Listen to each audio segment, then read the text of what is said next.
3월 7일 장전 시장입니다.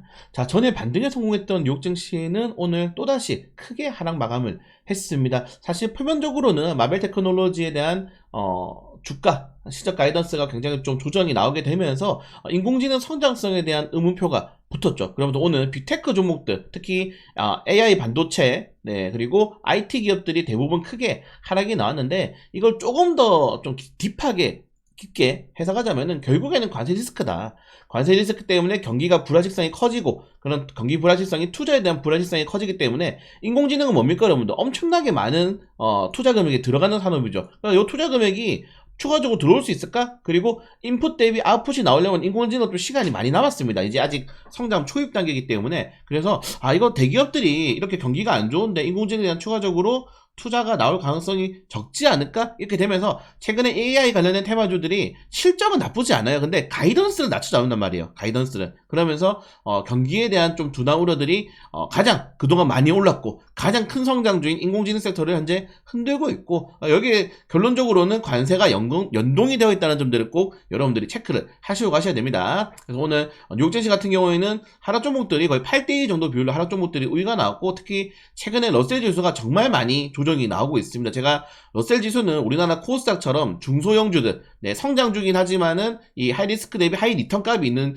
종목들이 많이 상장해 있다고 했죠. 그래서 결국 시장이 많이 좋아야 되고, 투자 심리가 최고조에 와 있을 때 좀 리스크를 감당할 수 있는 투자자들이 성장주에 베팅을 하기 때문에 이런 것들은 결국 시장의 기조를 우리가 한눈에 알 수 있는 또 다른 지표라고 말씀을 드렸습니다. 사실 이런 성장주들은 금리 영향을 굉장히 많이 받죠. 투자를 많이 해야 되고 사실 당장의 현금을 마련할 수 있는 그런 레벨이 안 되기 때문에 결국 이런 금리 영향을 굉장히 많이 받는데, 연준이 꿋꿋해요. 결국 연준은 6월 달에 금리 인하를 한번 고려해 보겠다는 생각이 변함이 없습니다. 아직도 여러분들 3개월이 남았습니다. 네, 고금리를 계속 유지할 가능성이 높기 때문에 시장에서는 계속적으로 빅테크 업종들을 보다 더 많이 빠지고 있는 게 현재 중소형 업종들이라는 점들을 여러분들이 좀 체크하시면 될 것 같고, 자, 그럼에도 오늘 반등이 나왔던 몇 가지 업종들이 있는데, 결국 성장주들은 아마 17일부터 21일까지 이번 엔비디아의 GTC 2025가 굉장히 중요한 이벤트인 것 같습니다. 만약에 이때도 시장에서 반등을 돌리지 못한다 그러면은 성장주들은 좀 많이 장기적인 하락에 나올 수 있다는 점들을 좀 체크하시면 될 것 같다. 이렇게 말씀드리고 싶고, 사실 이번에 엔비디아 이 GTC 2025에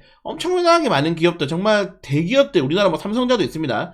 다 기업을 후원하고 참여를 하기 때문에 여기에 대한 기대감들이 좀 크죠. 삼성전자, SK하이닉스도 있는 것처럼. 그래서 이번 17일부터 21일까지의 GTC 2025가 이런 성장주들을 좀 반전시킬 수 있는 모멘텀이 된다면은 나쁘지 않을 것 같다. 여기 좀 말씀드리고 싶고, 이런 것들 때문에 일단 오늘 또 양자모 관련 테마주들은 소폭 이렇게 반등이 나왔다는 점들을 좀 말씀드리고 싶습니다. 오늘 국내 이슈는 나쁘지 않았어요. 뭘 말씀드리고 싶냐면은, 보시면은 미국이 군함 5, 6척을 정비를 한국에 맡겨달라, 이런 식으로 구체적인 이제 언급도 나왔고, 그리고 우크라이나 재건, 네, 6개월 정도 휴전을 논의할 수 있다. 12일날 사우디에서. 그리고 트럼프도 멕시코 관세를 4월 2일까지 유예한다. 이러면서 좋은 재료가 많이 나왔음에도 불구하고 오늘 여기에 관련된 특정 업종들만 움직이겠지, 지금 시장 자체가 투자들이 약간 피로도가 굉장히 높은 상황이라고 좀 생각을 하시면 될 것 같습니다. 그래서 오늘 또 제 생각에는 방산조선주로 또 쓰고 몰리지 않을까, 여기 좀 말씀을 드리고 싶고요. 자, 그래서 오늘 뭐 전체적으로 이런 내용이 있고, 자, 제가 최근에 이제 국내 기업들에 대한 좀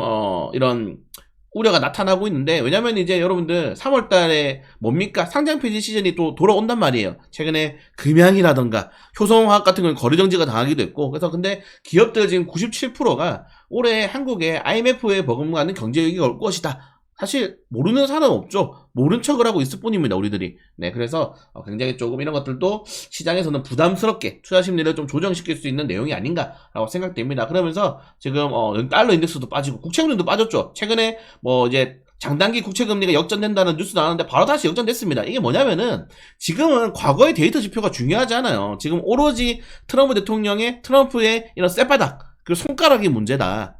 네, 그 한마디, 그 멘트 하나에 지금 시장이 변동성이 나오기 때문에, 까놓고 얘기해가지고 갑자기 트럼프가 여러분들, 우리 그냥 관세 없던 대로 하겠다, 앞으로 우리 협상 잘하겠다 이러면은 어떻게 되겠습니까? 증시가 오르겠죠.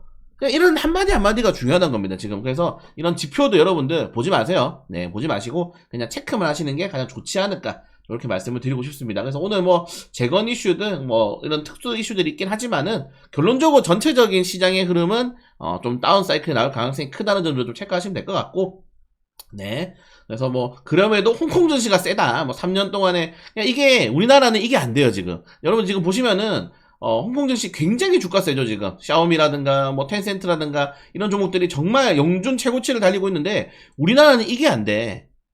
우리나라 지금 이게 안 돼요. 돈을 푼다고 해서 지수가 안 올라갑니다. 이미 경제 성장률이 너무 낮아졌고 사람들이 돈을 푸는 것에 대한 이런 것들이 주식시장에 반영이 안 돼요, 한국 시장은. 네, 이런 것들 때문에 지금 한국 경제성장 전망치가 계속 낮아지고 있죠.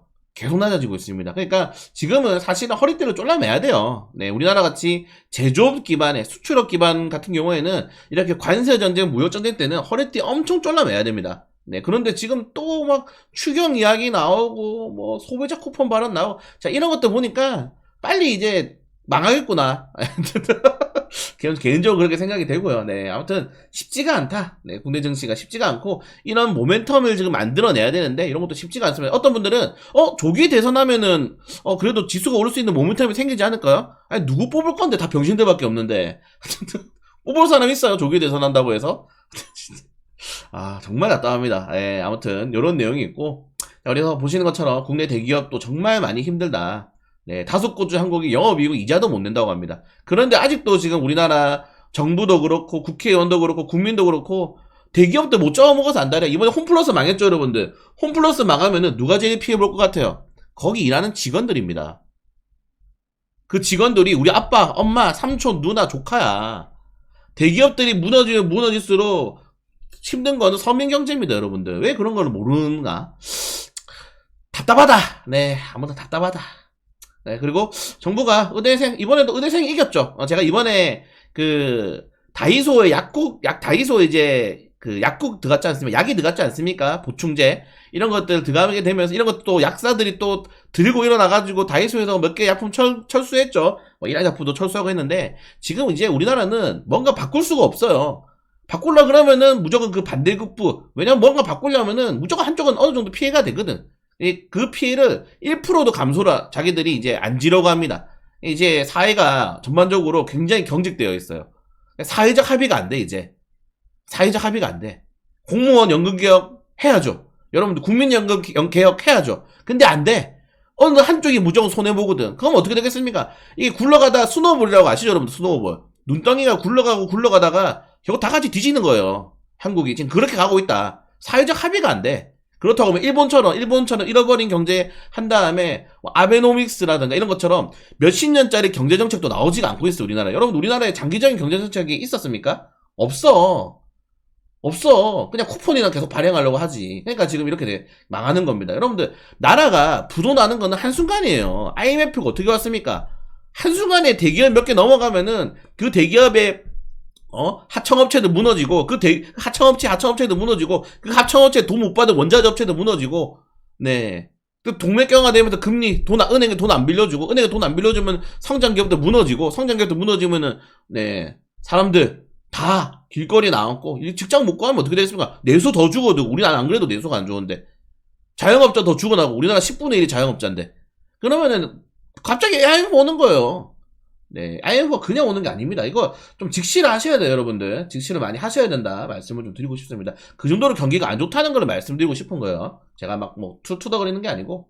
자, 이런 내용이 있고, 보시는 것처럼 여러분들 금융주도 많이 떨어지죠. 이게 뭐라면은 소비가 꺾이고 경기가 안 좋아지면 사람들이 투자를 안 해요.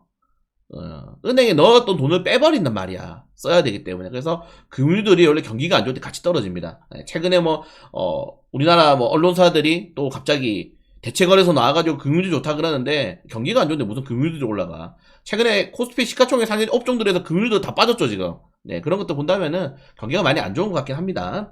그리고 어제 이제 우리나라 같은 경우는 식료품 관련 테마주들이 굉장히 많이 올랐는데 요런 게 이제 경기 둔화되면은 딱 표면적으로 먼저 와요. 뭐가 먼저 오냐면은 사람들이 이제 자금은 거짓말을 안 하죠. 돈은 뭐부터 움직입니까?